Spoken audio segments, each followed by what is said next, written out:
Kakak, kau tahu tidak? Bulan Januari telah berlalu. 1 bulan pertama di tahun 2021 ini sungguh menguras emosi. Aneka musibah beruntun menerjang Indonesia. Mulai dari kecelakaan pesawat, banjir bandang, gempa bumi, gunung meletus, dan wafatnya beberapa ulama besar.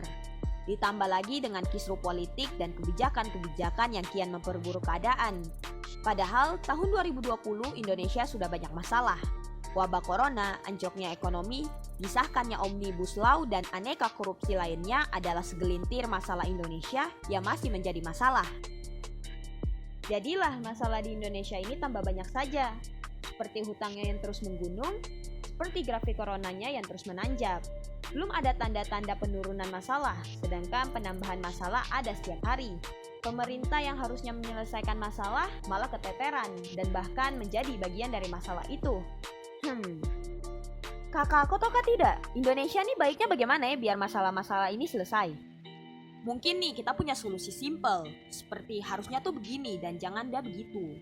Tapi kakak, kerusakan saat ini tuh sudah sistematis.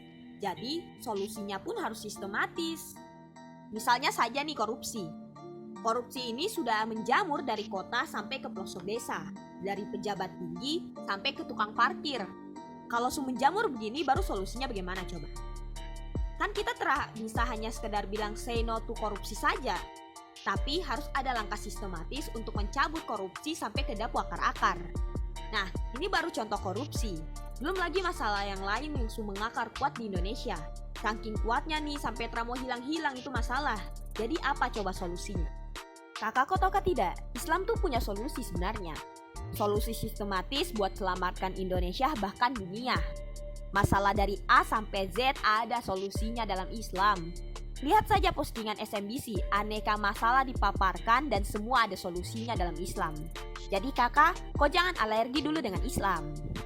Aturan Islam nih betul-betul tidak akan menzalimi kakak-kakak yang non-muslim. Sejarah sudah membuktikan itu. Sejak Rasulullah Muhammad SAW memimpin negara di Madinah dengan Islam, hingga akhirnya pemerintahan Islam menguasai 3/4 dunia, tidak ada sejarah kezaliman kepada non-muslim. Masyarakat dengan beragam suku dan agama hidup rukun bersama dengan diatur aturan Islam.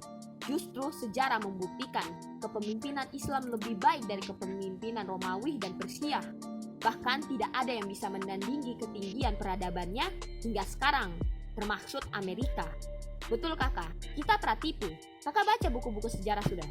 Banyak penulis barat non-muslim yang mengungkapkan hal itu. Kakak, kau tahu tidak? Madinah sebelum diatur Islam itu kacau sekali. Tinggal perang suku terus. Sampai mereka tuh capek sendiri. Tapi bingung gak punya solusi. Lalu Islam datang menjadi solusi bagi mereka. Dalam 5 tahun saja Rasulullah berhasil membenahi masalah internal Madinah dengan Islam. Akhirnya Madinah bisa move on dari masalahnya dan menyebarkan kebaikan ke dunia yang lebih luas. Jadi tidak pusing dengan masalahnya sendiri terus. Nah, Indonesia ini sudah 15 kali 5 tahun, tapi masalah internal tambah banyak dan runyam. Gak move on. Coba Indonesia pakai aturan Islam. Coba saja dulu. Insya Allah 1 periode cukup benahi Indonesia. Gak perlu 2 atau bahkan 3 periode.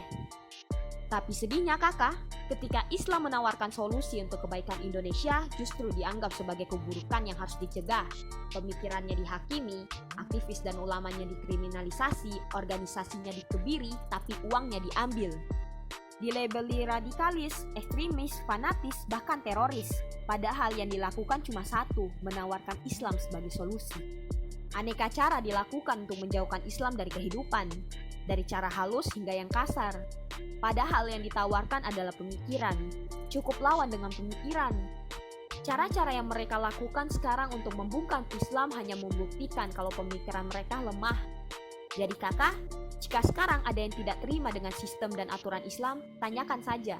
Apakah dia punya solusi yang lebih baik daripada solusi yang diberikan Islam?